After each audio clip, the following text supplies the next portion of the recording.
Mata upu e tolu se fulu. O upu whaamawhanawhana Yehova ia Utah.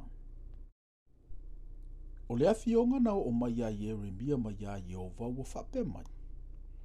O lo whape ona whitalai mai o Yehova, lea tua o Israelu. Ua whape mai. I nā tusi ia i le tusi. O upu uma ua au whai atu ai i a te oe. A waolo o whitalai mai Yehova. Whaauta. O le a o mai o na pō. O te whafo isia mai ei le tāwhianga o lo unu o Israelu mai Utah.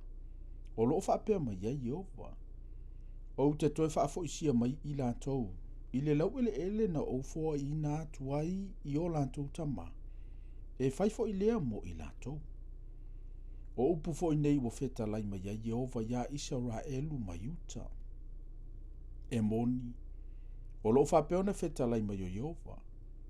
Wa tātou la ngona le taalili o le ngatete, o iai le matau, ai le o le fi le mu. O le mea lea, i nā whesili atua ia, ma ia utou va ai. Pe whanau ea se tane.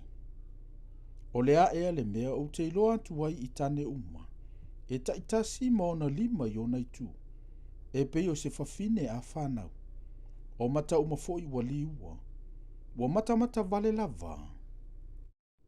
Awe, awa o lea so tele lea, e lea iso na tusa. O na pō lava i o le puapua ngā o Iakopo, ai whaola i nai o ia. O lo whetalai mai fo i Yehova o au, o le aso lava lea o te ngau ia ai lana amo i lo ua. O te motusi e sea fo i o unonoanga, e le to e au na fo i o ia i tangata ese. Ai lantou te au na ia Yehova lo lantou watua, ma tā vita lo lantou tupu, o te whatu i nai mo i latou. O oe fo i Iakopo e, lau au na, au e te fefe, o lo whetalai mai ia Yehova. Au fo i e te matau, o oe Israelu e, au a whaauta, o te whaola i ante oe le nuu mamau. Malau whanau i le nuu wa tawhi ai i latou. E fo i mai lava Iakopo, e totoa fo i o ia, manofo file mu, e le ai fo i se tasi e wha matau i a te ia. A waolo o whetalai mai Yehova. O te i ante oe whaola i ante oe. E ui lava, ina o matua wha o matianu umana o whata ape nai oe. E o te le matua wha o matia oe. O te a oa i wha tatau fo i ante oe. E o te le matua wha sao ina oe. A waolo o wha apeo na whetalai mai o Yehova. E le mawhai ona fo ia lo manua, e matua leanga lo manua. E le ise tasi e whaia lau whinaunga, ia fusia lo manua. E le ia te oe ni fusie malo lo ai. Wo whaangalongalo ina oe i lantou uma sa mana na o ia te oe. Wa lantou le sa idi ia te oe, a wa ua o taia oe i le tā le waita. Ma le aoa inga le ua sawa, ono le tele o la wami o le tonu. Wa whatele ina ua ngasala. Pese ale mea ue alanga mai ai ona o lo manua. E matu ante le lo tinga ono le tele o la wami o le tonu. Wa whatele ina ua ngasala, o le mea lea, na o whaya ai ia mea i ante oe. Ai ui i lea, e whaumatia ai i lanto uma o e whaumatia oe. O i lanto uma fo i wasawa i ante oe, e o lava i lanto uma i le tāwhianga. O e ua whaua u mea, e whaua lava lanto mea. O i lato uma ua vetea oe, o te tuina atu ia vetea i lato. A wau te whaamalolo ina oe, o te fofo ina o manua, o lo whetalai mai ai Yehova. A wau lanto uta ua oe, o le ua tulia. O siona le na, e le aise tasi, ua sa idi atu i ai.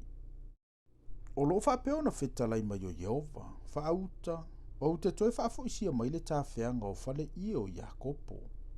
Ma ua lo whaantu i ana me no foai. E whaatu ina fo ile a ile mea maupu e pu e sai ai. E ai nā fo ile maota e pei ona tunga tuai.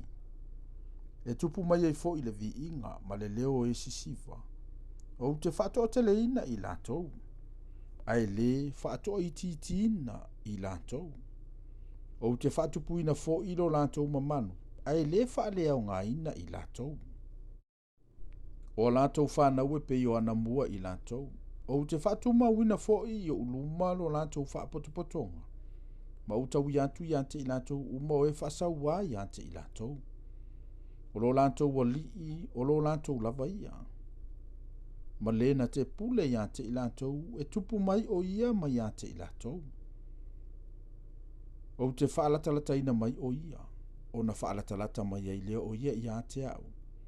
A wawai e o ia o whaamalosi I lona loto, e whaalatalata mai I ante au.